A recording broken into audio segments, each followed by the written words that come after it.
This young gentleman had a road traffic accident, and he was injured in the forearm. There was a big laceration over here, cut over here, and he was operated. You can see a scar. The scar is rather irregular, coming from the mid forearm on the palm, on the ventral aspect, and going to the ulnar side, and then coming forward and reaching the wrist and going up to the wrist creases, and the scar is also going on the palmar aspect, almost reaching the distal crease. The scar is hypertrophied, almost keloid-like, very ugly looking. It's not a nice scar. And the hairs have come in, so the skin hairs are intact. You can see the skin hairs over here. The scar is not painful. It looks ugly, but it is not painful. And look at the position of the thumb. The thumb is flexed, and all the four fingers, index finger, middle finger,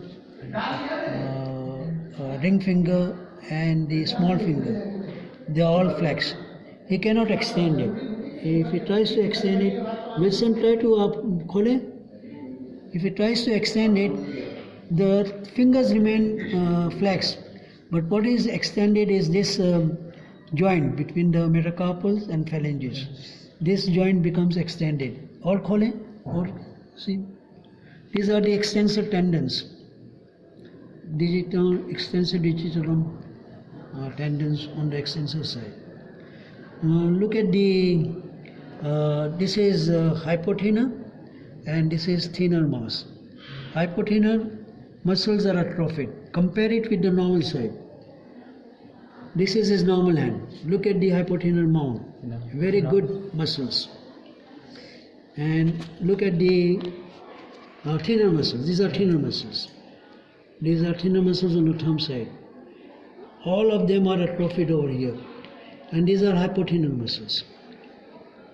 The thenar muscles are pollicis, abductor pollicis brevis, flexor pollicis brevis, and opponens pollicis brevis.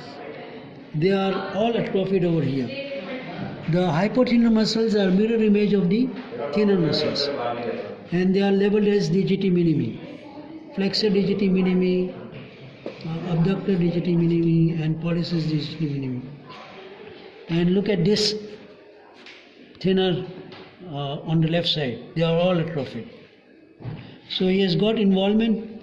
The hypothenar muscles and the thenar muscles. The thenar muscles are supplied by the median nerve. The hypothenar muscles are supplied by the ulnar nerve. So he has got both the nerves are affected over here. And look at the dorsal interossei. Now this is the first dorsal interossei. And look at it. Look at over here. The dorsal interossei is completely gone over here. So he has got a lot of atrophy over here and cannot extend. This is claw hand. Ulnar nerve is involved and median nerve is involved as well. The injury, this is the flexor carpi, flexor retinaculum over here. Flexor retinaculum is a thickening in the deep fascia running in the forearm, and it is attached to the scaphoid over here and hamate over there, hamate and over there, scaphoid over here. So it runs over here and it forms a tunnel which is known as carpal tunnel syndrome, and the median nerves and the tendons of the flexor group of muscles, they run beneath here. So that is the flexor retinaculum. And he has injury to the median nerve. Flexor retinaculum must have been injured along with the median nerve. And this is the extensor retinaculum. Extensor retinaculum is thickening in the deep fascia on the dorsal aspect. And the purpose of this retinaculum, flexor retinaculum and the extensor retinaculum, is to keep the tendons in their proper place. So when they are functioning, they they do not plop out. So this is a good example of the nerve injuries in the hand. Thank you. Thank you, sir.